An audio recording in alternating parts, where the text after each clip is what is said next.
తండ్రికిని కుమారునికిని పరిశుద్ధాత్మకును ఆది యందు ఇప్పుడు ఎల్లప్పుడూ యుగ యుగముల యందుండునట్లు మహిమయు ఘనతయు ప్రభావమును కలుగునుగాక. మహాపరిశుద్ధుడవును మిక్కిలి ప్రేమ స్వరూపుడమైన మా ప్రియ పరలోకపు తండ్రి, మా కొరకు కల్వరిశిలలో నీ అమూల్య రక్తమిచ్చి ప్రాణమిచ్చి జీవమును ధారపోసిన దేవుని గొర్రెపిల్లవైన క్రీస్తు బలియాగమైన యేసయ్య మీకు వందనములు. మా కొరకు రక్త తర్పణము చిందించి బలిదానము చేసి మా పాపముల యొక్క పరిహారార్థమై ప్రాశ్చిత్తార్థమై బలియాగము జరిగించిన యేసయ్య, మా కొరకు ప్రాణం పెట్టిన మా మంచి గొర్రెల కాపరి, పరిశుద్ధుడా యేసు రక్షక, మీ పరిశుద్ధమైన పుణ్యమైన బంగారు పాదము వందనములు స్తుతులు స్తోత్రం చెల్లిస్తున్నాం.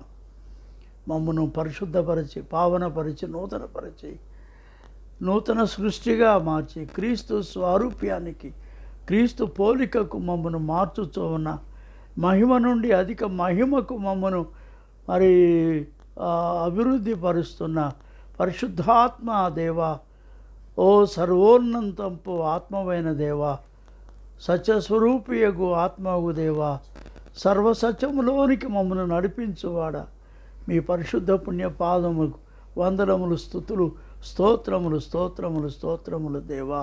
కారుణ్యమూర్తి మీకు వందనం చెల్లిస్తున్నాం. దివో ప్రభువా, ఈ సమయమందు నీ దాసుడిని నీ వాక్యం ప్రభువా మరి అందిస్తుండగా పరిశుద్ధాత్మ దేవా, నీ ప్రోక్షణ మీ అభిషేకం మా మీదకు దిగినాం ప్రభువా. అదిగో అఖిల్ రాజును కూడా దీవించండి ప్రభువా. ఇది రికార్డ్ చేస్తుండగా వీడికి తోడై ఉండండి. ఈ యొక్క వాక్యము మరి అనేకులు చూచి విని మీ యొక్క ఆత్మీయ మేలు, రక్షణ, కృప, మీ యొక్క నిత్యరాజ్యము కొరకైన ఆశీర్వాదం పొందగలుగుట కృప దయచేయండి. సమస్తమునకు మీరు స్వాధీనములో ఉంచుకొని మీ చిత్త ప్రకారం మమ్మల్ని వాడుకును, మహిమపరచము, దీవించము. మహిమ ఘనత ప్రభావం మీకు ఆరోపిస్తూ యేసు పరిశుద్ధ పుణ్యనా బట్టి మిక్కిలి వినయముతో ప్రార్థిస్తున్నాం పరమ తండ్రి, ఆమేన్. అందరూ క్షేమంగా ఉన్నారని తలుస్తూ ఉన్నాను. ప్రభువు మీ కుటుంబాలని మిమ్మను బహుగా దీవించి ఆశీర్వదించును. మా ప్రార్థనలు ఎల్లప్పుడూ మీ కొరకు ఉన్నాయి. మేము ప్రార్థన చేస్తున్నాం. ప్రభు దయాళుడు గనుక ఆయన కృప మీకు నిరంతరము తోడుగా ఉండి కాపాడి భద్రపరచును గాక. ఆమె దేవుని బిడ్డలారా, దేవుని సృష్టిలో మనుష్యుడు ఆయన కుమారుడుగా ఈ సర్వ సృష్టి యావత్తు ఆయన సృజించిన పిమ్మట ఈ సృష్టి అంతటి మీద మానవుణ్ణి అనగా ఆదామును ఏలికగా నియమించాడు, పరిపాలన చేయువాడుగా నియమించాడు. అంచేత ఆదికాండంలో మనం చూస్తాం, ఆయన ఈ సృష్టిలో ఉన్న ప్రతిదానికి, ప్రతి భూజంతువులకు, ఆకాశ పక్షులకు, జలచరములకు అన్నిటికీ పేర్లు పెట్టడానికి అధికారం ఇచ్చి ఆదాము దగ్గరకు వాటిని అన్నిటినీ పంపించినాడు దేవుడు.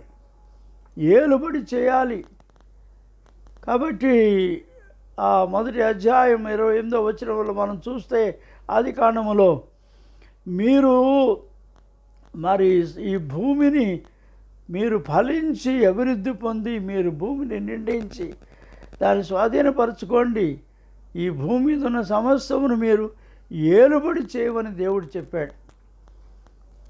కానీ దేవుని యొక్క ఆజ్ఞ అది.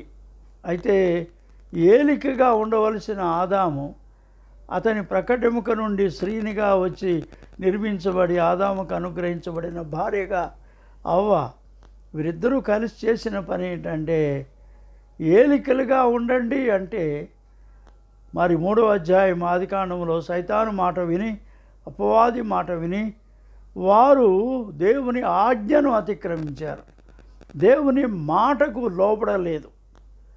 కాబట్టి వారు ఏలికగా ఉండవలసిన వారు ఇప్పుడు ఏమైపోయినారు అంటే దాసులుగా అయిపోయినారు, బానిసలు అయిపోయారు.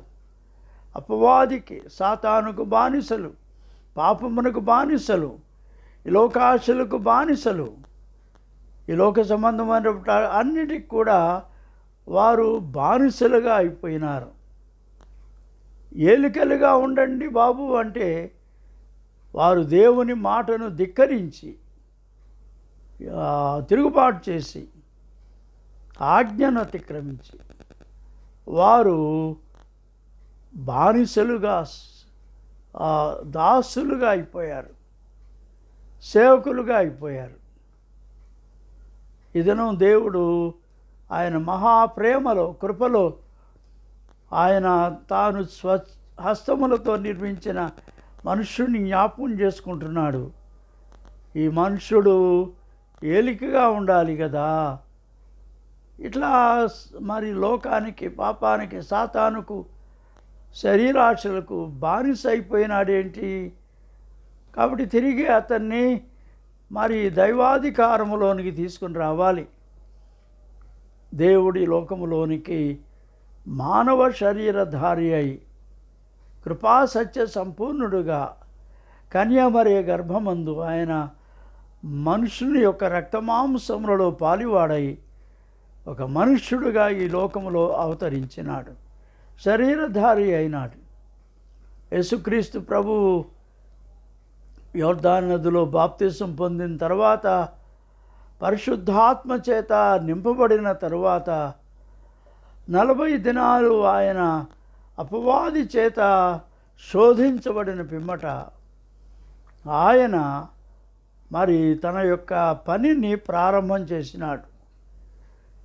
ఏ ఉద్దేశముతో దేవుడు ఆయనను అభిషేకించి పంపి ఉన్నాడో ఆ ఉద్దేశాన్ని నెరవేర్చడానికి ప్రభువు లోకములో తన పనిని ప్రారంభం చేశాడు. ఆ పని ఏంటంటే దేవుని రాజ్యమును గూర్చి ఈ లోకములోని ప్రజలందరికీ కూడా తెలియచేయడం. దేవుని పరిపాలన, ఈ లోకములో మనుషుల పరిపాలన చూస్తున్నారు, సైతాను పరిపాలన చూస్తున్నారు, ఈ లోక సంబంధమైన పరిపాలన అంతా చూస్తున్నారు. కానీ దేవుని పరిపాలన యొక్క రుచి మనుషులు తెలుసుకోవాలి. కాబట్టి దేవుని పరిపాలన లేక దేవుని రాజ్యము ఈ లోకములో ఎలాగూ పనిచేస్తుందో దాన్ని ప్రభు అయిన యేసు ఆయన తన పనిని మరి సువార్త ప్రకటన ద్వారా ప్రచారం చేయడం మొదలుపెట్టినాడు. ఆయన మొదట మరి తనతో కూడా ఉండుటకు, తన మనస్సును అర్థం చేసుకునడానికి, తన పనిలో వారు తోడుగా ఉండడానికి, తను వెంబడించడానికి 12 మంది శిష్యులను ఏర్పాటు చేసుకున్నాడు. కాబట్టి ఆ శిష్యులతో ప్రభువారు చెప్పాడు, మనము దేవుని రాజ్యమును గూర్చి ప్రకటిద్దాం. మనము ఈ సమీప గ్రామములకు వెళ్ళి, పట్టణాలకు వెళ్ళి ఈ యొక్క దేశమంతటా కూడా దేవుని రాజ్యమును ప్రకటన చేద్దాం. ప్రభునందు ప్రియులారా, ఈ లోకంలో మనము చూస్తున్నాం 3 పరిపాలనా విధానాలను చూస్తున్నాం.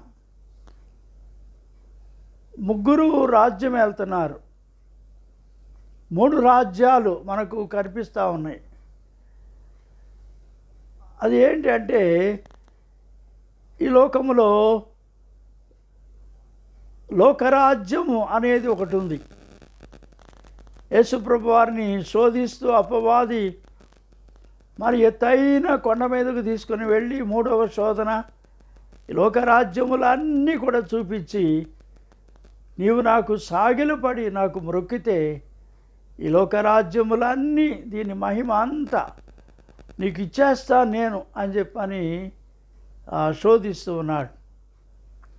ప్రభు అయిన యేసు అతని మాటలకు ఏమాత్రం కూడా ఒప్పుకోలేదు. కానీ ఆయన చేత ఒక ధ్వజము ఉంది. అదేంటంటే the lord is my God, నా ప్రభువైన దేవుని నేను సేవించాలి, నా ప్రభువే దేవుడు, ఆయనను మాత్రమే నేను సేవించాలి అని చెప్పని దేవుని ధ్వజాన్ని ఎత్తి ఆయన చూపిస్తూ ఉన్నాడు. కాబట్టి లోకరాజ్యము అనేది ఒకటి ఉంది. అది ఇప్పటికీ మనం చూస్తున్నాం. లోకంలో రాజ్యాలు, ఆ రాజ్యాలలో నీతి ఉండదు, న్యాయం ఉండదు, యథార్థత ఉండదు, సత్యం ఉండదు. ఈ లోక రాజ్యాల్లో మరి ఏమాత్రం కూడా సరి అయిన సంతోషము ఉండదు. అంచేత ఈ లోకరాజ్యాలన్నీ కూడా కేవలము స్వార్థముతో నిండిపోయినాయి, స్వప్రయోజనంతో నిండిపోయినాయి. ఈ లోకరాజ్యాల్లో ఎక్కువగా సొంత ప్రాధాన్యత, స్వప్రాముఖ్యతను అది ఎక్కువ కోరుకుంటూ ఉంటుంది. రెండవది ఏది అంటే సాతాను రాజ్యం. ఈ లోకములో మనుషులకు ఎవరు కనపడదు, కానీ ఈ లోకాధికారిగా సాతాను ఉన్నాడు. అతడు ఈ లోకమంతటిని తన వశం చేసుకున్నాడు. కిందకు పడద్రోయబడిన, దేవునికి విరోధంగా తిరుగుబాటు చేసిన ప్రధాన దూతల్లో ఒక దూత లూసిఫర్, దేవుని స్థానాన్ని ఆశించి దేవుని వలె ఆరాధన పూజలు అందుకోవాలని ఆశించినటువంటి ఆ దూత పడద్రోయబడ్డాడు. తనతో పాటు పరలోకంలో ఉన్న 3 భాగముల దేవదూతల్ని తనతో పాటు క్రిందికి ఈడ్చుకొచ్చేశాడు. ఈ లోకములో సాతాను రాజ్యం, అపవాది రాజ్యం. కాబట్టి ఈ లోకములో ఉన్న మనుషుల్ని అతడు ప్రభావితం చేస్తున్నాడు. ఆకాశ మండలమందున దురాత్మల సమూహము, లోకనాథులు, ప్రధానులు, అధికారులు, ఈ యొక్క దేవదూతలు అందరూ కూడా క్రిందకు పడద్రోయబడిన వారై, వారు ఈ లోకములో మరి దేవుళ్ళుగా, దేవతలుగా మరి కొలవబడుతున్నారు, పూజించబడుతున్నారు, ఆరాధించబడుతున్నారు. సైతాను వీటన్నిటి మీద రారాజుగా ఉన్నాడు. ఈ సమస్తమైన దురాత్మల సమూహాలు, దయ్యముల సమూహాలు, అపవిత్రాత్మల సమూహాలు మనుషులను పట్టి పీడించేస్తూ ఉన్నాయి. ప్రతి రోగము వెనకాల ఒక దయ్యం ఉంటుంది, ఒక దురాత్మ ఉంటాడు, అపవాది ఉంటాడు. చాలా వారిని మరి ఆ రోగముల చేత, మానసిక రుగ్మతల చేత వేధిస్తూ ఉంటారు. అలాగే ఈ లోకంలో ఉన్న మరి పరిపాలకులను అందరినీ కూడా సైతాను ప్రభావితం చేస్తూ ఉంటాడు. వారి మనస్సుల్లో ఈ దుష్ట ఆలోచనలు, స్వార్థము, స్వలాభము, స్వప్రయోజనం, తామే అధికులుగా కనపడాలి లోకములో, సొంత ప్రాధాన్యత కొరకు వారు చూస్తూ ఉంటారు. ఇదంతా సైతాను వారి యొక్క అనుచరగణం, దూతలు, ఈ ఫాలెన్ ఏంజల్స్, పడిపోయిన దూతలందరూ కూడా ఈ లోకంలో ఉన్న మనుషులందరి యొక్క జీవితాల మీద ప్రభావితం చేస్తూ ఉంటారు. అంచేత మరి ప్రతి వ్యవస్థ వెనకాల సాతాను మరి ఒక హైరార్కికల్ ఆర్డర్ అంటారు, అంటే అంచెల వారీగా, అంచెలుగా ప్రతి ప్రాంతాన్ని, ఒక్కొక్క ప్రాంతాన్ని ఒక్కొక్క ప్రధాన దూత ఏలుబడి చేస్తూ ఉంటాడు కదా. అది మనం దానియేలు గ్రంథంలో కనుక మనం చూస్తే, ఈ గ్రేకీయుల రాజు నన్ను అడ్డగించాడు అని చెప్పని గాబ్రియేలు చెప్తూ ఉంటాడు. నువ్వు ప్రార్థన చేస్తూ ఉండగానే దానియేలు నీకు జవాబు వచ్చేసింది, తీసుకుని వస్తున్నాను నేను, కానీ నన్ను ఈ 21 రోజులు ఈ గ్రేకీయుల రాజు నన్ను అడ్డం పెడతా ఉన్నాడు, అడ్డగిస్తూ ఉన్నాడు. అప్పుడు మరి ప్రధాన దూత అయిన మిఖాయేల్ అతడు వచ్చి ఆ గ్రేకీయుల రాజు ఆ దూతతో పోరాడి, నేను మరి నీ దగ్గరికి రావడానికి మార్గం కలుగు చేసినాడు. అట్లా రీజియన్స్గా ప్రతి రీజియన్, ఈ పట్టణం ఉందనుకోండి, ఈ పట్టణం మీద కొన్ని దురాత్మ శక్తులు పనిచేస్తాయి. ఈ పట్టణం మీద ఒక ప్రధానమైన ఒక దూత ఒకడు ఏలుబడి చేస్తుంటాడు. అది అటు కనకదుర్గ కావచ్చు, లేకపోతే ఇక్కడ ఈ సాయిబాబా కావచ్చు, ప్రతి ప్రాంతాన్ని కూడా ఈ దురాత్మ శక్తులు స్వాధీనం చేసుకుని ఏలుబడి చేస్తూ ఉంటాయి. అలాగే అనేకమైన ఈ యొక్క విగ్రహారాధనతో వాటి వెనకాల ఉన్నటువంటి దురాత్మలు, సాతాను శక్తులు, లోకాధికారులు పనిచేస్తూ ఉన్నారు. మానవ జీవితాలని ప్రభావితం చేస్తున్నారు. మానసికంగా రుగ్మతలు, వారు తన మనస్సు పాడైపోయింది, నెమ్మది లేదు అంటే వాళ్ళని త్రాగుడికి ప్రేరేపిస్తూ ఉంటాయి కొన్ని దూతలు, వ్యభిచారానికి ప్రేరేపిస్తూ ఉంటాయి కొన్ని దూతలు, ఇంకా లోకాశలు. వాళ్ళు ఎంత సంపాదించినా ఇంకా వాళ్ళకి తనివి తీరదు, ఇంకా సంపాదించాలి, ఇంకా సంపాదించాలి. 1 ఎకరం కాదు, 10 ఎకరాలు కొనాలి, 100 ఎకరాలు కొనాలి, 1000 ఎకరాలు కొనాలి. ఒక ఇల్లు చాలదు, అనేక ఇళ్ళు, అపార్ట్మెంట్స్ కట్టించుకోవాలి. ఇదంతా సైతాను యొక్క ప్రలోభాలే. మనుషుల జీవితాలని అలాగూ స్వార్థముతో, స్వప్రీతితో, సొంత ఖ్యాతి కొరకు ప్రేరేపిస్తూ ఉంటారు సైతాను దూతలు. ఈ లోక రాజ్యము సైతాను రాజ్యం. అయితే ఈ లోకములో దేవుని కొరకు పనిచేయడానికి వచ్చినటువంటిది దేవుని రాజ్యం. యేసుక్రీస్తు ప్రభువారు ఆయన పరిశుద్ధాత్మ చేత నింపబడి, మనము చూస్తాం సువార్తల్లో ఆయన మరి ఈ మార్కు సువార్త మనము జాగ్రత్తగా చూస్తే అక్కడ మనకు కనిపించేది ఏది అంటే దేవుని యొక్క రాజ్యమును గూర్చి ప్రకటించడానికి మరి యేసుక్రీస్తు ప్రభు ఆయన వచ్చి ఉన్నాడు. ఆయన మరి వెంటనే ఆయన చెప్పేది ఏది అంటే, పదండి మనము దేవుని రాజ్యమును గూర్చి ప్రకటన చేద్దామని చెప్పని. కాబట్టి ప్రభు అయిన యేసు ఆయన దేవుని రాజ్యమును ప్రకటించడానికి ఆయన మొదలుపెట్టినట్టుగా మనం చూస్తున్నాం. కాబట్టి రండి మనం వెళ్ళి సమీప గ్రామములలో దేవుని రాజ్యమును మనము ప్రకటిద్దాం.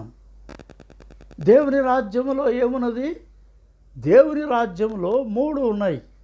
ఒకటి ఏంటంటే సువర్తమానం ఉంది, ద గుడ్ న్యూస్, శుభవార్త ఉంది. అది ఏంటంటే మీరు దేవుణ్ణి నమ్మినట్లయితే, మీరు దేవుని నామమును విశ్వసించినట్లయితే మీరు దేవుని యొక్క కృప పొందుతారు. ఆయనను నమ్మకంగా ప్రేమిస్తే దేవుడు మీకు ప్రతి అవసరములో, ప్రతి అక్కరలో ప్రభు తోడైండి మీకు సహాయం చేస్తాడు. రెండవది ఏది అంటే దేవుని రాజ్యమును గూర్చి సవిస్తరంగా బోధించటం. ప్రభువారి బోధలో మనం చూస్తున్నాం విత్తువాని ఉపమానం. ఆ ఉపమానంలో ప్రభువు మరి బోధిస్తున్నాడు. మత్తయి సువార్త 13వ అధ్యాయంలో కూడా దేవుని రాజ్యమును గూర్చి ఆయన ఎన్నో ఉపమానాల్లో ఆయన బోధించినాడు. మరి ఈ దేవుని బోధ, ఒకటి సువార్త ప్రకటన, 2 దేవుని రాజ్యము గూర్చినటువంటి బోధనము, సవిస్తరంగా ప్రజలకు దాన్ని బోధించటం, 3వది స్వస్థపరచటం, హీలింగ్ కదా, ప్రీచింగ్, టీచింగ్, హీలింగ్. ఈ 3 దేవుని రాజ్యములో ఉన్నటువంటి స్వభావ లక్షణాలు. కాబట్టి యేసు ప్రభువారు సువార్త ప్రకటన చేసినాడు. ఆయన మనం చూస్తే మత్తయి సువార్త మరి 5వ అధ్యాయంలో ఆయన మరి ఇది బోధించాడు. ప్రభు రాజ్యమును గూర్చి ఆయన బోధించినాడు. అది యొక్క బియాటిట్యూడ్స్ అంటారు, ధన్యతలు. ఆ ధన్యతల్లో మనం ఏమి తెలుసుకుంటామంటే పరలోక రాజ్యమును గూర్చి ఆయన బోధిస్తూ ఉన్నాడు. లూకాసు వార్తలో కూడా మనం దాన్ని మనం చూస్తున్నాం. 6వ అధ్యాయంలో 20వ వచనంలో మనం చూస్తే లూకాసు వార్త 6వ అధ్యాయం 20వ వచనం, అంతటా ఆయన తన శిష్యుల తట్టు పారజూచి ఇట్లా నేను బీదలైన మీరు ధన్యులు, దేవుని రాజ్యము మీది. దేవుని రాజ్యమును గూర్చినటువంటి బోధనలో ప్రాముఖ్యమైంది ఆయన తెలియచేస్తున్నాడు.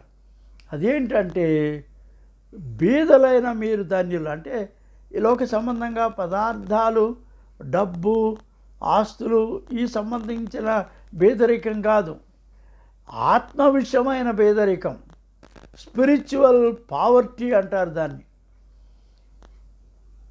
Ethical and moral poverty. చాలామందికి అన్నీ ఉంటాయి, విద్య ఉంటుంది, మంచి ఉద్యోగాలు ఉంటాయి, మంచి డబ్బు ఉంటుంది, మంచి హోదా ఉంటుంది, అన్నీ ఉంటాయి. కానీ ఏముండదంటే నైతిక విలువలు ఉండవు. అది మోరల్ సఫిషియన్సీ లేదు. నైతిక సంబంధమైన సంపద వారిలో లేదు. ఎథికల్ అనగా నీతిగా జీవించటం అది చేత కాదు వాళ్ళకి. ఆ విషయంలో వాళ్ళు చాలా బీదరికంలో ఉంటారు. కానీ ఆత్మ సంబంధమైన బీదరికం ఏది అంటే దేవుని గురించిన నాలెడ్జ్, దేవుని గురించిన జ్ఞానం లేకపోవడమే ఆత్మ సంబంధమైన బీదరికం. ఆ బీదరికం వలన మనం దేవుణ్ణి తెలుసుకోలేకపోతున్నాం, దేవుని సంగతులు గ్రహించలేకపోతున్నాం. మన కన్నులు పాపము చేత మూయబడతా ఉన్నాయి. ఆత్మ సంబంధమైన గురుడితనము, అంధత్వములో మనం ఉంటాం. దాన్ని ఎవరు తెలుస్తారంటే దేవుని రాజ్యమును గూర్చిన సువార్త ప్రకటన వింటే, దేవుని రాజ్యమును గూర్చిన సవిస్తరమైన ప్రబోధాన్ని మనము గ్రహించగలిగితే దేవుడు మన ఆత్మలను ఆయన స్వస్థపరుస్తాడు. ఈ స్వస్థత అనేది కేవలం శరీరానికి మాత్రమే కాదు, మన మానసికంగా మనకు స్వస్థత కావాలి. సైకలాజికల్ హీలింగ్, మెంటల్ హీలింగ్, మన మనస్సుకు స్వస్థత కావాలి. చాలామందికి మనస్సు నెమ్మది ఉండదు, గందరగోళంగా ఉంటుంది, మనసు అంతా కూడా పిచ్చెక్కినట్టు ఉంటుంది. స్వస్థత కావాలి, దేవుడు స్వస్థపరుస్తాడు. మానసికమైన స్వస్థత. రెండవది ఆత్మీయమైన స్వస్థత. దేవుని భక్తిలో, దేవుని భయములో మనము తగినటువంటి స్థాయిలో లేకపోతే, భక్తిహీనులంగా ఉంటే, బుద్ధిహీనులంగా ఉంటే మనకి స్వస్థత కావాలి, ఆత్మీయ స్వస్థత కావాలి. ఎప్పుడైతే ఆత్మీయ స్వస్థత మనకు కలుగుద్దో అప్పుడు మనం దేవుని గురించిన సత్యం మనం గ్రహిస్తాం, దేవుని గురించి తెలుసుకుంటాం. మనం అప్పుడు దేవుని కృపలో, ఆయన యందలి విశ్వాసములో మనము ఎదగడానికి అవకాశం ఉంటుంది. అంచేత అవసరమైంది ఏది అంటే యేసు ప్రభువారు చెప్తున్నాడు, ఒకడు దేవుని రాజ్యములో ప్రవేశించాలి అంటే ఈ యోహాను సువార్త 3వ అధ్యాయంలో మనం ఒక వ్యక్తిని చూస్తున్నాం. ఆయన ఎవరు? 3వ అధ్యాయంలో నికోదేము అనేటటువంటి ఒక గొప్ప నాలెడ్జబుల్ మ్యాన్, బాగా ధర్మశాస్త్రమును అంతా ఎరిగినటువంటి వాడు. ఆయన యేసు ప్రభు దగ్గరికి వచ్చాడు. నేను ఈ పరలోక రాజ్యంలో ప్రవేశించాలి అంటే ఏం చేయాలి అని చెప్పని అడగడానికి వచ్చాడు. యేసు ప్రభు వారు ఏం చెప్పాడు? ఒకడు క్రొత్తగా జన్మించితేనే కానీ అతడు దేవుని రాజ్యమును చూడలేడు. ఒకడు క్రొత్తగా జన్మించాలి. ఎలాగూ ఇది ఈ రెండవ మారు తల్లి గర్భంలో ప్రవేశించి జన్మించాలా అంటే అట్లా కాదయ్యా. ఒకడు నీటి మూలముగాను ఆత్మ మూలముగాను వాడు జన్మిస్తే కానీ దేవుని రాజ్యంలో ప్రవేశింపలేడు. శరీరం మూలంగా జన్మించింది శరీరము, ఆత్మ మూలముగా జన్మించినది ఆత్మయునైనది. మీరు క్రొత్తగా జన్మిపోవాలని నేను నీతో చెప్పినందుకు ఆశ్చర్యపడవద్దు.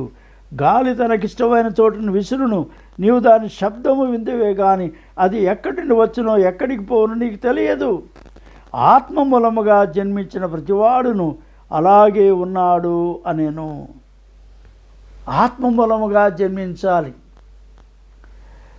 ఎఫ్సీ పత్రిక 2వ అధ్యాయంలో పౌలు భక్తుడు రాస్తాడు, మీరు మీ పాపముల చేతను అపరాధముల చేతను చచ్చిన వారై ఉండగా ప్రభు అయిన యేసు తన కృపచేత మిమ్మును తిరిగి బ్రతికింపజేసినాడు.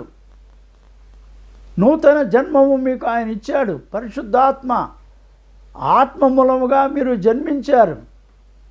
విశ్వాసము ద్వారా కృపచేతనే మీరు రక్షించబడి ఉన్నారు అని చెప్పని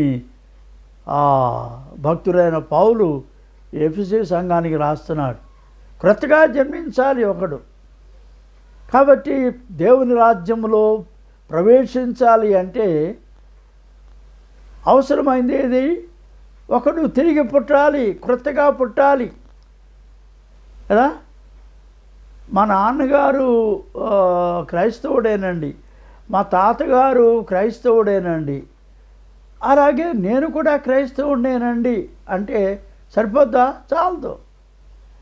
మీ తాతగారు దేవుణ్ణి అంగీకరించి మారుమనసు పొంది రక్షణ పొంది ఆయన దేవుని బిడ్డ అయినాడు, దేవుని రాజ్యమునకు చేరినాడు. మా నాన్నగారు కూడా మారుమనసు పొంది రక్షణ పొంది నూతనంగా తిరిగి జన్మించి ఆయన దేవుని రాజ్యానికి వారసుడయ్యాడు. అలాగే నేను కూడా తిరిగి జన్మించాలి, పాపముల విషయమై చనిపోవాలి, నీతి విషయమై తిరిగి లేచి మారు మనసు పొంది పాపములు ఒప్పుకొని పశ్చాత్తాపడి దేవుని తట్టు తిరిగి దైవ క్షమాపణ పాప క్షమాపణ పొంది దేవుని ఆత్మచేత ముద్రించబడి క్రొత్తగా జన్మిస్తే అప్పుడు ఆత్మీయమైన జీవితం ప్రారంభమవుద్ది. క్రొత్త జన్మ, నూతన జన్మ ప్రతి వ్యక్తికి అవసరం. నీవు దేవుని రాజ్యంలో ప్రవేశించాలి అంటే నీకు క్రొత్త జన్మ అవసరం. You have to be born again. నీవు తిరిగి జన్మించాలి. దేవుని రాజ్యం అంటే నూతనంగా తిరిగి జన్మించిన వారు దాన్ని గూర్చిన అనుభవాన్ని పొందాలి, శక్తి పొందాలి. అప్పుడు వారు ఈ నూతన జన్మమును గూర్చిన అనుభవంలో దేవుని సత్యం వారు ఎరుగుతారు, దేవుని ప్రేమను వారు చూస్తారు, దేవుని కృపను వారు పొందుతారు. తిరిగి జన్మించడం అనేది చాలా అవసరం దేవుని రాజ్యం కొరకు. అలాగే ఇంకొక ప్రాముఖ్యమైన సత్యం ఏంటంటే దేవుని రాజ్యాన్ని గూర్చి వీళ్ళు అడుగుతున్నారు. ఎవరు? ఈ పరిసయ్యులు. లూకాసు వార్త 17వ అధ్యాయం మనం చూస్తే అక్కడ ఈ దేవుని రాజ్యం గూర్చి వీళ్ళు అడుగుతున్నారు పరిసయ్యులు. 17వ అధ్యాయం 20వ వచనం, దేవుని రాజ్యం ఎప్పుడు వచ్చునని పరిసయ్యులు ఆయనను అడిగినప్పుడు ఆయన, దేవుని రాజ్యము ప్రత్యక్షముగా రాదు. చాలామంది ఏమనుకుంటారంటే దేవుని రాజ్యం అంటే మనం చచ్చిపోయిన తర్వాత, సమాధిలోకి మనం వెళ్ళిపోయిన తర్వాత, మట్టిలో మట్టి అయిపోయిన తర్వాత అప్పుడు ఆత్మ దేవుని రాజ్యంలోకి వెళ్తుంది, అది దేవుని రాజ్యంలోకి ప్రవేశించడం అని అనుకుంటారు. అట్లా కాదు. దేవుని రాజ్యము ఇక్కడికే తీసుకురాబడింది. యేసుక్రీస్తు ప్రభు ఈ లోకములోనికి ఆయన వచ్చి బాప్తిసం పొంది సువార్త ప్రకటించడం మొదలుపెట్టగానే జరిగిన సంగతి ఏంటంటే he has inaugurated the Kingdom of the God. దేవుని రాజ్యమును ఆయన ఆల్రెడీ ఇనాగరేట్ చేశారు. It is already here on earth. భూమి మీదే దేవుని రాజ్యము ఉంది. కాబట్టి దేవుని రాజ్యం ఎప్పుడు వచ్చునంటే అదేదో పైనుంచి కిందకి దిగివచ్చేటటువంటిది కాదు. అదో మహాప్రభావముతో ఓ గొప్ప మరి మెరుపులతో ఉరుములతో కిందకి దిగొచ్చేది కాదు దేవుని రాజ్యం.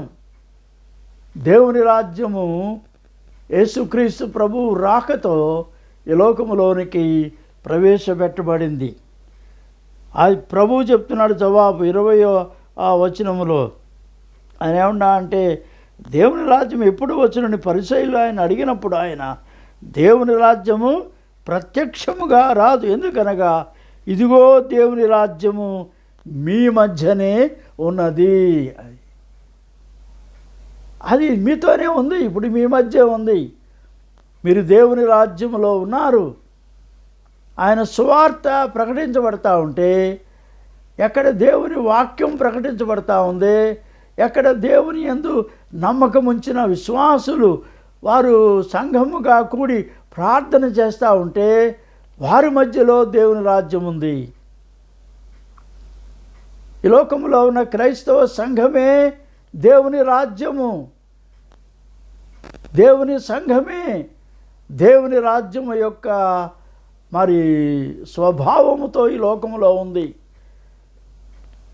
The church is the replica of the Kingdom of God. దేవుని రాజ్యము యొక్క నమూనా దేవుని సంఘం. దేవుని రాజ్యం యొక్క శక్తి, దాని ప్రభావం, దాని యొక్క ఉనికి క్రీస్తునందు విశ్వాసం ఉంచిన దేవుని సంఘముతో అది. ఎందుకనగా ఇదిగో దేవుని రాజ్యము మీ మధ్యనే ఉన్నది కనుక ఇదిగో ఇక్కడని అదిగో అక్కడని చెప్ప వీలు పడదు. కాబట్టి ఇది దేవుని రాజ్యం. దాని గురించి మరి ఈ దినం మనం తెలుసుకుంటున్నాం. అయితే దేవుని రాజ్యంలో ఒకడు ప్రవేశించాలి అంటే ఆ వ్యక్తి జీవితంలోకి ఏమి కావాలి? నేను మొదట చెప్పినట్టుగా అతడు తిరిగి జన్మించాలి. రెండవది ఏది అంటే అతడు క్రీస్తును పోలి పరిశుద్ధ జీవితాన్ని కలిగి ఉండాలి. హోలీ లైఫ్, పవిత్రపరచబడిన జీవితం. ఎందుకు యేసు ప్రభు సిలువలో శ్రమపడ్డాడు?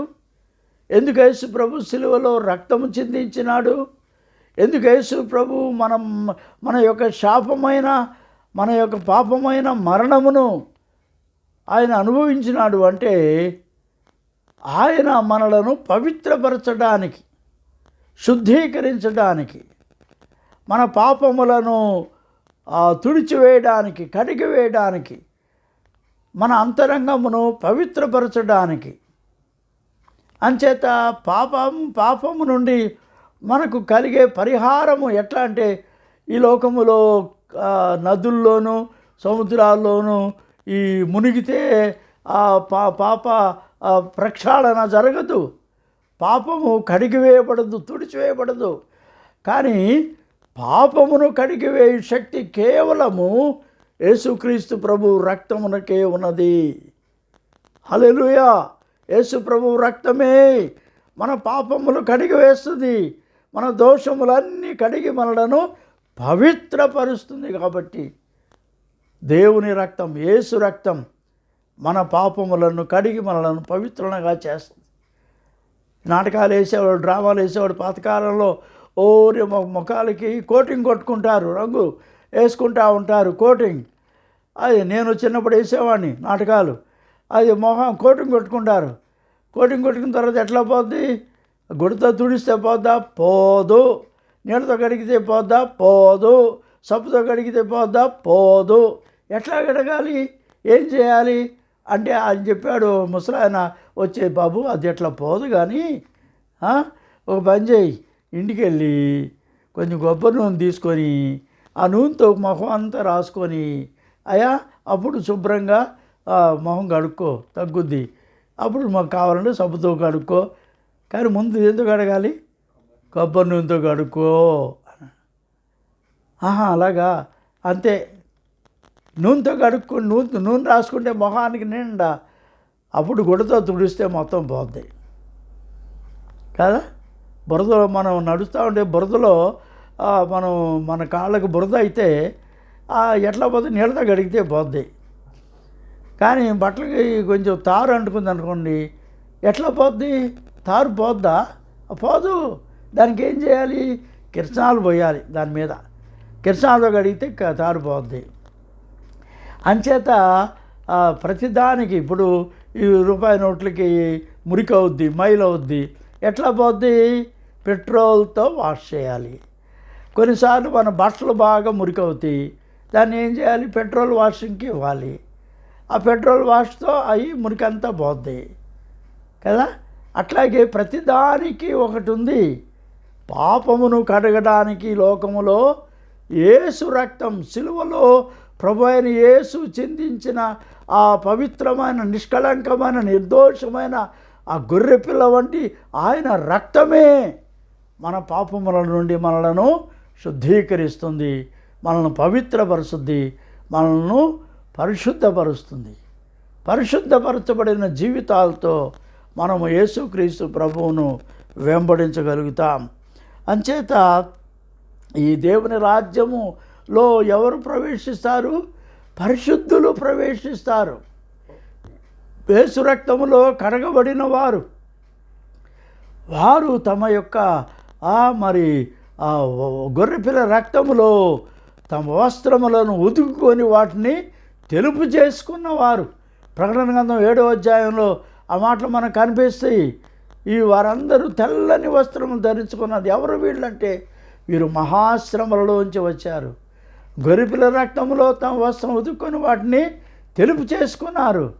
యేసు రక్తములో నీవు కడగబడాలి. యేసు రక్తములో నీ పాపములు తుడిచివేయబడాలి, కడిగివేయబడాలి. అప్పుడు నీవు పరిశుద్ధుడవుగా ప్రభువు రాజ్యములో ఆయనలో ప్రవేశించగలుగుతూ ఉంటావు.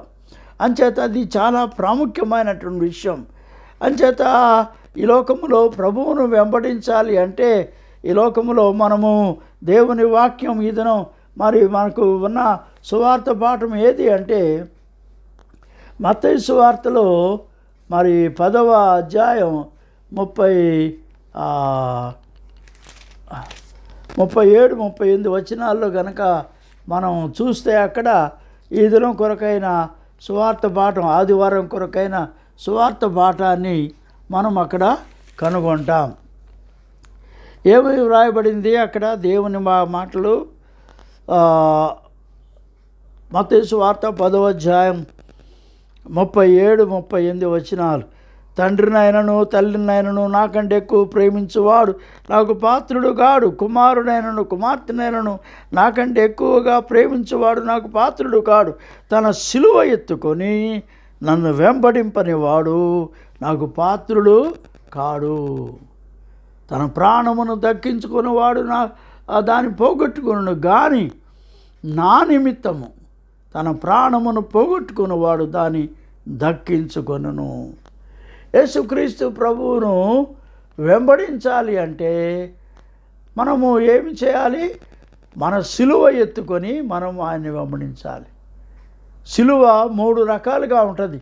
ఒకటి హిస్టారికల్ క్రాస్, చారిత్రకమైన సిలువ. అది 2000 సంవత్సరాల క్రితం మన ప్రభు అయిన యేసుక్రీస్తు యెరూషలేము వెలుపట ఈ రోమా ప్రభుత్వము చేత విధించబడిన రోమియ మరణం, అది ది హిస్టారికల్ క్రాస్ అంటారు దాన్ని. రెండవది ఏది అంటే పర్సనల్ క్రాస్, అనగా యేసును వెంబడింపగోరేవాడు ఎవడైనా సరే అతడు తన సిలువ ఎత్తుకొని, every person, every believer, every Christian has a cross of his own. He has to bear it. తన మీద మోసుకుంటూ నడవలసిన సిలువ ప్రతి క్రైస్తవుడికి ఉంది, ప్రతి విశ్వాసికి ఉంది. తన సిలువను ఎత్తుకొని నన్ను వెంబడించాలి. అది మూడోది ఏది అంటే ది ఇటర్నల్ క్రాస్. ఇది యుగాంతం వరకు ఈ లోకంలో ఉండే సిలువ. ఈరోజు నా సిలువ నేను మోస్తున్నాను, నా తర్వాత నా పిల్లలు మోస్తూ ఉంటారు వాళ్ళ సిలువ. ఎవరు సిలువ వాళ్ళు మోసుకోవాల్సిందే. వాళ్ళ తర్వాత వచ్చే తరం, ఆ తర్వాత వచ్చే తరం, ఆ తర్వాత వచ్చే తరం తరతరాలుగా మన తాతలు ముత్తాతలు యేసు ప్రభువును అంగీకరించినప్పుడు వారు మోశారు ఈ సిలువ. ఇప్పుడు మన తరంలో మనం మోస్తున్నాం, నేను మోస్తున్నాను, నా పిల్లలు నా తర్వాత వారు వాళ్ళు మోస్తున్నారు. ఈ సిలువ ఏంటంటే శ్రమలు.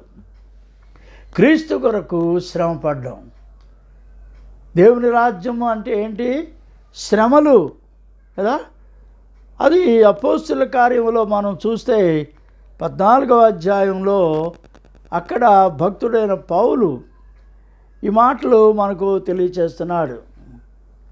అపోస్తుల కార్యములు 14వ అధ్యాయంలో ఈ యొక్క మరి మాటలు భక్తుడైన పౌలు ఆయన మనకు తెలియచేస్తున్నాడు.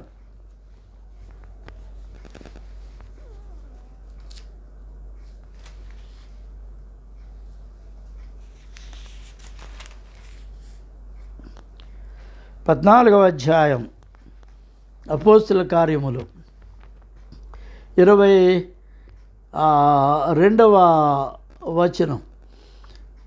మరి అక్కడ ఈ అంతియోకయలో ఈకొనియ నుండి యూదులు వచ్చి జనసముద్రం పక్షం చేసుకొని పౌలు మీద రాళ్ళు రువ్వి అతడు చనిపోయినని అనుకుని పట్టణం వెలుపలికి అతను ఈడ్చిరి. అయితే శిష్యులు అతని చుట్టూ నిలిచి ఉండగా అతడు లేచి పట్టణంలో ప్రవేశించి మరునాడు బర్నబాతో కూడా దెర్బేకు బయలుదేరిపోయాను. వారి పట్టణంలో సువార్త ప్రకటించి అనేకులను శిష్యునిగా చేసిన తర్వాత లుస్త్రలో ఈకొనియ అంతియోకయకు తిరిగి వచ్చి శిష్యుల మనసును దృఢపరిచి పౌలు భక్తుడు చెప్తున్నాడు వాళ్ళతో, ఎక్కడైతే శ్రమ పొందాడో, ఎక్కడైతే రాళ్లతో కొట్టబడ్డాడో అక్కడ వాళ్ళకి చెప్తున్నాడు, మీరు విశ్వాసవంతు నిలకడగా ఉండాలి. అనేక శ్రమలను అనుభవించి మనము దేవుని రాజ్యములో ప్రవేశించాలి.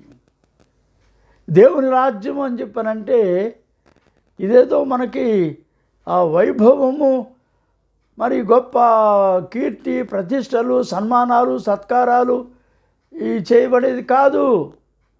యేసుక్రీస్తు ప్రభు సువార్త ప్రకటిస్తున్నప్పుడు మనం ఎన్నో శ్రమలు ఎదుర్కోవాలి, ఎన్నో ఇబ్బందులు ఎదుర్కోవాలి, ఎన్నో రకములైన నిందలు దూషణలు, మరి ఎన్నో విధములుగా హింసింపబడ్డం అనేది ఈ దేవుని రాజ్యములో అది ఒక ప్రాముఖ్యమైన అనుభవం. సువార్త ప్రకటించినప్పుడు, యేసును గురించి ప్రకటించినప్పుడు ఈ లోకము ఆయనను ద్వేషించింది. అదే మాట ప్రభువారు చెప్తున్నాడు. ఏమని చెప్తున్నారు? ఈ యోహాను సువార్త మరి 16వ అధ్యాయం 33వ వచనము దగ్గర మనం చూస్తే అక్కడ మనకు కనబడే ఒక మాట ఏంటంటే, యోహాను సువార్త 16వ అధ్యాయం 33వ వచనం.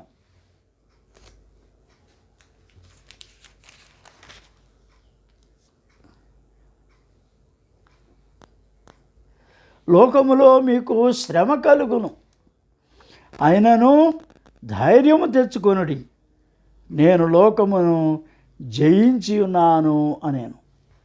ఈ లోకములో శ్రమలు ఉన్నాయి. చాలామంది వచ్చి చెప్తూ ఉంటారు, అయ్యగారు పాస్టర్ గారు మాకు చాలా శ్రమలుగా ఉంది అయ్యగారు, చాలా కష్టాలు, చాలా ఇబ్బందులు, చాలా బాధలుగా ఉన్నాయి అంటారు. ఏంటి బాధలు అంటే ఈ అప్పులు, లేకపోతే ఇంకా రోగాలు, ఇంకా పిల్లల జీవితాలు సెటిల్ అవ్వలేదు, పెళ్ళిళ్ళు అవ్వట్లేదు, పిల్లలకి మరి పెళ్ళైన పిల్లలకి పిల్లలు పుట్టడం లేదు, ఇంకా ఇటువంటి ఎన్నో లోక సంబంధమైనవి అవన్నీ చెప్పి ప్రార్థన చేయమంటూ ఉంటారు.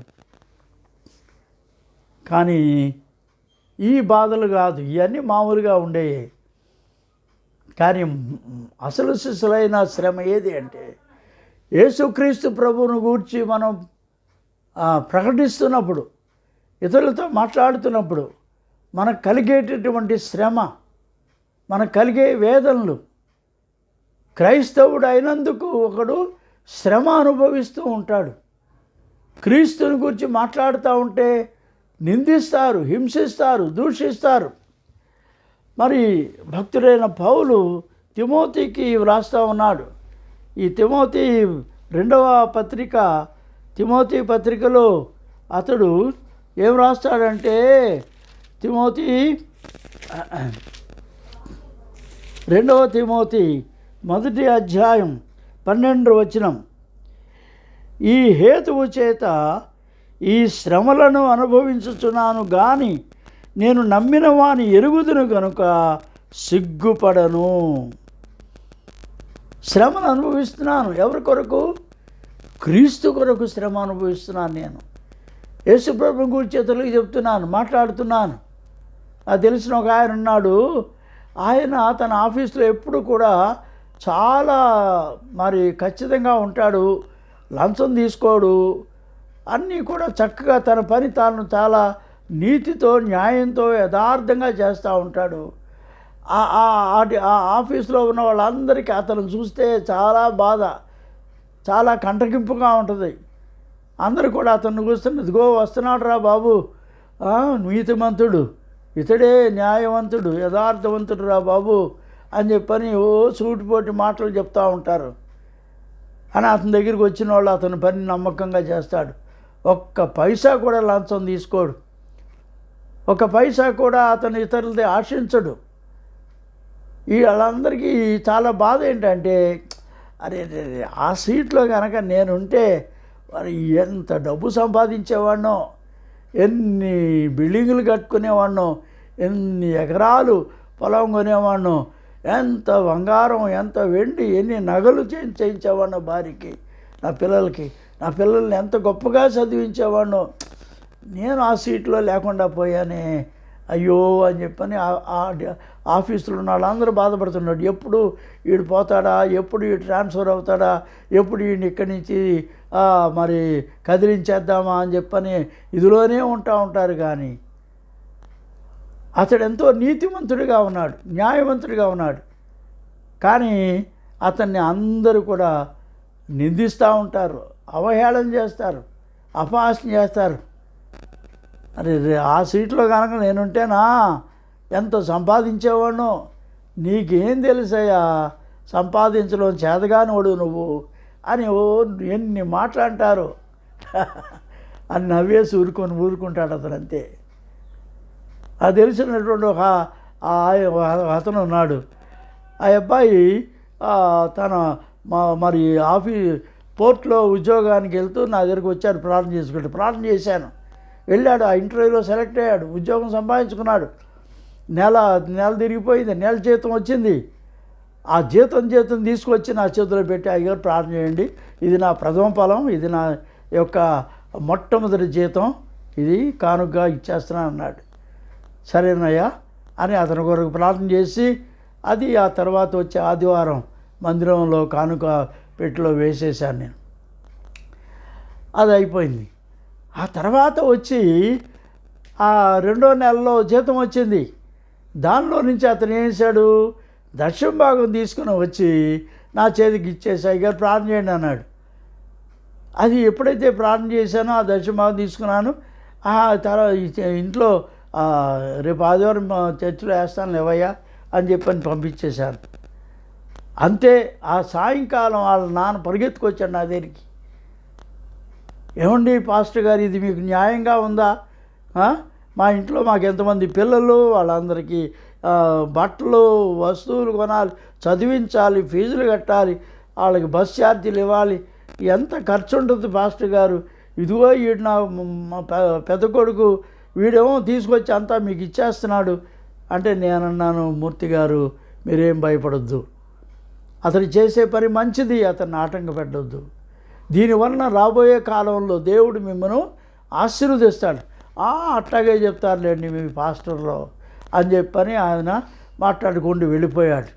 10 సంవత్సరాల తర్వాత నేను మళ్ళీ అక్కడికి వెళ్ళాను. వెళితే స్టేజ్ మీద నేనుండి ఒక ఆయనకి తర్జుమా చేస్తూ ఉంటే, అది అయిన తర్వాత గబగబా ఆయన నాది పరిధికి వచ్చాడు. మీటింగ్ అయిపోగానే పరిధికి వచ్చి, పాస్టర్ గారు ఇదినో మీరు నాతో రావాలి, మా ఇంటికి రావాలన్నాడు. ఏంటి బాగున్నారా అన్న. అది బాగుంటాం ఏంటండి బాబు, రండి చూద్దరు కానండి. నన్ను వెంట పెట్టుకుని వాళ్ళ ఇంటికి తీసుకెళ్ళాడు. మంచి ఇల్లు కట్టుకున్నాడు కదా, పైన అది పైన 2 అంతస్తులు వేసాడు ఇంటి మీద. ఆ పిల్లలందరికీ చాలామందిని బాగా చదివించాడు. చాలా ఆడపిల్లలకి పెళ్ళిళ్ళు చేశాడు. ఇక ఆ పిల్లలు అంతా చాలా సంతోషంగా ఉన్నారు.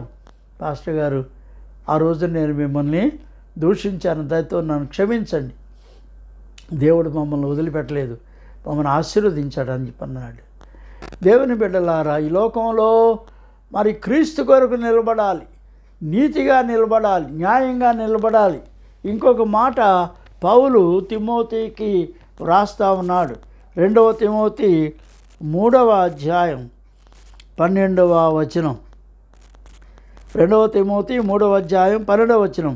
క్రీస్తు యేసునందు సద్భక్తితో బ్రతుకును ఉద్దేశించు వారు అందరూ హింస పొందుదురు.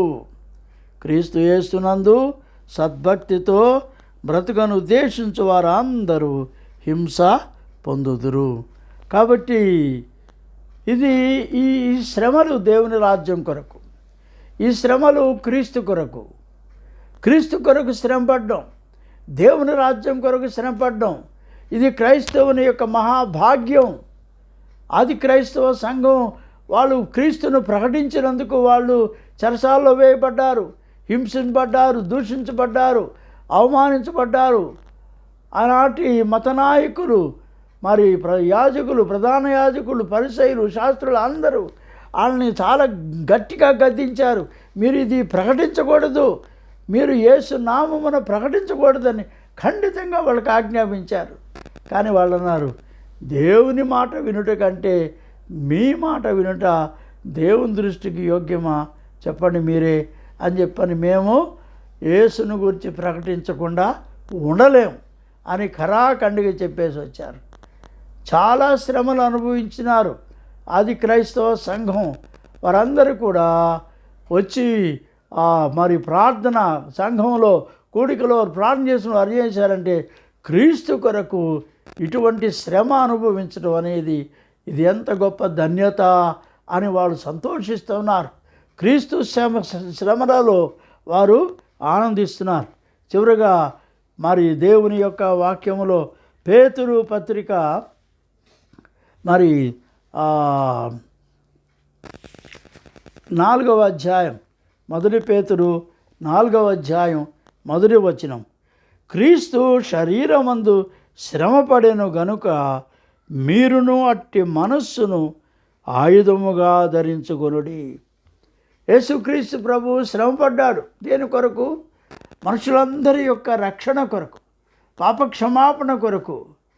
మనుషులందరూ పరిశుద్ధపరచబడి దేవుని రాజ్యములో దేవునితో కూడా ఉంటున్నట్లు నిత్యరాజ్యములో వారు చేరగలిగేటట్టుగా క్రీస్తు శరీరమందు శ్రమపడినాడు.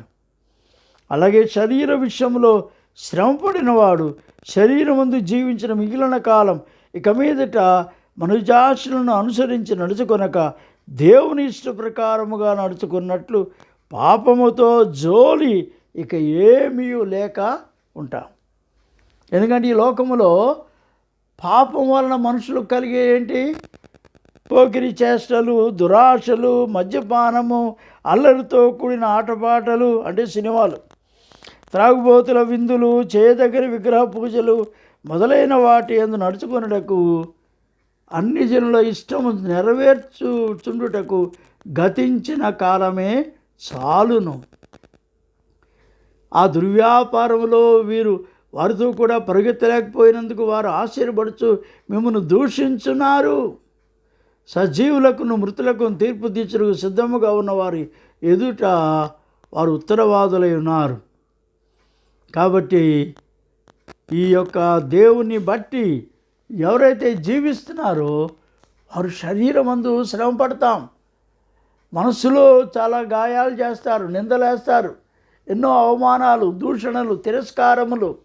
దేవుని రాజ్యం కొరకు జీవించాలి నేను ఇక్కడ, అప్పుడు పరలోక రాజ్యములో తండ్రి ఇంటిలో నేను ఎన్నో విధములైన సుఖములు, సౌఖ్యములు అనుభవించగలుగుతాం. అంచేత దేవుని రాజ్యము యొక్క ప్రాముఖ్యమైన విషయం ఏంటంటే ఈ లోకములో క్రీస్తు కొరకు శ్రమపడ్డం. అలాగే దేవుని రాజ్యం ప్రకటించాలి, సువార్త ప్రకటించాలి. మనం ఇంట్లో ఉన్నా, బయట ఉన్నా, ఎవరితో ఏం మాట్లాడినా కనీసం ఆ మాటల్లో 10 మాటల్లో ఒక 2-3 మాటలు యేసుప్రభుని గురించి మాట్లాడండి. పరలోక రాజ్యం, దేవుని రాజ్యం గురించి మాట్లాడండి. క్రీస్తుని గురించి ఒక మాట అందులో మీరు తప్పకుండా చేర్చండి. ఆ విత్తనం ఎప్పుడో ఒకప్పుడు అది తప్పకుండా మొలుస్తుంది, ఫలిస్తుంది వారి జీవితంలో. అంచేత దేవుని రాజ్యం ప్రకటించడం మాత్రమే కాదు, క్రీస్తునందు విశ్వాసం ఉంచిన వారికి ఇవ్వబడిన ఇంకొక అధికారం ఏంటంటే, యేసుప్రభు వారు చెప్తున్నారు మత్తయి సువార్త 28వ అధ్యాయం 11వ వచనం తర్వాత మనం చూస్తే, ఇదిగో మరి నేను మీకు నా తండ్రి నాకు ఇచ్చిన అధికారాన్ని నేను మీకు ఇస్తున్నాను. మీరు వెళ్ళండి, సర్వలోకమునకు సువార్త ప్రకటించండి, రోగులను స్వస్థపరచండి, ఈ లోకమును దేవుని కొరకు మీరు శిష్యులనుగా సంపాదించండి. డిసైపుల్ ద వరల్డ్ అని సువార్త ప్రకటించండి. మనుషులందరినీ మీరు క్రీస్తు కొరకు శిష్యులుగా సంపాదించండి. ఇదిగో నేను నీకు అధికారం ఇస్తున్నాను. పాపం మీద అధికారం, శరీరం మీద అధికారం, లోకం మీద అధికారం, లోక ఆశల మీద అధికారం, సైతాను మీద అధికారం. ఈ అధికారాన్ని మనము ఉపయోగించాలి. ఇరుగు పొరుగు వారికి ఎవరికైనా ఆరోగ్యం బాగాలేకపోతే వారు మిమ్మల్ని పిలిచినా పిలవకపోయినా మీరు వారి కొరకు ప్రార్థన చేయండి. ప్రభువే వారిని స్వస్థపరుస్తాడు. వీలు కలిగితే వెళ్ళి ప్రార్థన చేయండి, వాళ్ళ దగ్గర నూనె రాసి ప్రార్థన చేయండి, దేవుడు స్వస్థపరుస్తాడు. ఎందుకంటే స్వస్థపరిచే శక్తి ప్రార్థనలో ఉంది, దేవుని నామములో ఉంది, యేసు నామములో ఉంది. ప్రభువు స్వస్థపరుస్తాడు, ఆరోగ్యం ఇస్తాడు. కాబట్టి దేవుని రాజ్యమును గురించి మనం ప్రకటించాలి. ఈ లోకంలో జీవించినంతకాలం దేవుని రాజ్యం కొరకు జీవించండి, దేవుని పరిపాలన కొరకు జీవించండి. మీరు పరిపాలకులుగా ఉండండి కానీ బానిసలుగా, దాసులుగా ఉండొద్దు. ఈ లోకానికి, పాపానికి, సాతానుకు మీరు దాసులుగా ఉండొద్దు. మీరు ఏలికలుగా ఉండండి. ఎందుకంటే రానున్న రోజుల్లో వేయండ పరిపాలనలో మీరు కూడా ఆయనతో కూడా ఏలుబడి చేస్తారు. కాబట్టి ఏలికలుగా ఉండడానికి ప్రభు మనల్ని పిలిచాడు కానీ, పరిపాలకులుగా ఉండడానికి పిలిచాడు కానీ, బానిసలుగా లేకపోతే దాసులుగా ఉండడానికి పిలవలేదు. ప్రభువా నీ యొక్క హస్తం మా మీద ఉంచండి, మీ అధికారం మేము పరిశుద్ధాత్మ ద్వారా ఈ యొక్క అధికారం పొందడానికి మాకు సహాయం చేయండి. పాపం మీద అధికారం, లోకం మీద అధికారం, సాతాను మీద అధికారం, శరీరాశల మీద, లోకాశలు, పాపేచ్ఛల మీద అధికారం మేము కలిగి ఉండాలి. అందుకని వాటికి బానిసలుగా మేము ఉండరాదు అనే తీర్మానం ఇదను మీరు చేసుకోండి. ప్రభువు మీకు తన రాజ్యమును గూర్చిన ఆసక్తి మీ హృదయాల్లో కలుగు చేస్తాడు. ఎవరైతే మరి దానియేలు గ్రంథంలో 2వ అధ్యాయం ఉంటుంది, ఈ లోకంలో దేవుడు ఒక రాజ్యం స్థాపించబోతున్నాడని నెబుకద్నెజరుకు ఆ కళ్ళ గురించి చెప్తున్నాడు దానియేలు. అయ్యా ఇదిగో దేవుడు ఒక రాజ్యం స్థాపించబోతున్నాడు. ఆ రాజ్యము అది మరి ఆ యొక్క బంగారు, వెండి, ఇత్తడి, ఇనుముతో చేయబడినటువంటి ఆ మహావిగ్రహాన్ని మొత్తం కూడా మరి దాన్ని తునాతునకలు చేస్తుంది, దాన్ని దంచి పొడి చేసేస్తుంది. చేతి సాయం లేకుండా తీయబడిన రాయి భూతలమంతా మహావిశాలమైన గొప్ప రాయిగా అభివృద్ధి పొందుద్ది. అది దేవుని రాజ్యం. అది పొందిన వాళ్ళకే తెలుసుద్ది. 2వ అధ్యాయం మీరు దానియేలు గ్రంథంలో చదువుకోండి. ఆ రాజ్యంలో మీరు దాన్ని పొందితే అక్కడ 12వ అధ్యాయం 3వ వచనం ఉంటుంది దానియేలు గ్రంథంలో. ఎవరైతే మరి ఆ దేవుని రాజ్యము గురించి బోధించి అనేకులను క్రీస్తు రాజ్యంలోకి తీసుకుని వస్తారు, వారు నక్షత్రముల వలె నిరంతరము ప్రకాశిస్తూ ఉంటారు. దేవుని రాజ్యంలో మీరు నీతి సూర్యులుగా ప్రకాశిస్తూ ఉంటారు, నక్షత్రాలాగా ప్రకాశిస్తూ ఉంటారు. కాబట్టి దేవుని రాజ్యమును ఈ దినం మీరు అంగీకరించండి, మారు మనసు పొందండి, రక్షణ పొందండి, పాప క్షమాపణ పొందండి, ప్రభువా, నేను నీ రాజ్యములో నీ కొరకు జీవించాలి. నీ వచ్చినప్పుడు నేను నీతో కూడా పరలోక రాజ్యం, తండ్రి రాజ్యంలోనికి మేము ప్రవేశించాలి. యుగ యుగములో నిరంతరము తండ్రితో కూడా, కుమారునితో కూడా, పరిశుద్ధాత్మతో కూడా, పరిశుద్ధులు, దేవదూతలు, వరభక్తులు అందరితో యుగ యుగములు మేము జీవించాలి. అటువంటి కృప మాకు దయచేయి ప్రభువా అని ప్రార్థన చేసుకుందాం. కళ్ళు మూసుకొని. ప్రభువా, ప్రేమలో మా తండ్రి, ఈ దినము నీ వాక్యము ద్వారా నీ బిడ్డలతో మాట్లాడేందుకు వందనాలు.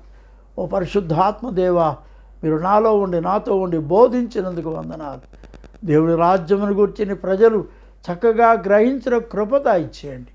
అనేక శ్రమలు పొంది మేము ఈ లోకములో దేవుని రాజ్యములో ప్రవేశించాలి. సిలువనెత్తుకొని నిన్ను వెంబడించాలి.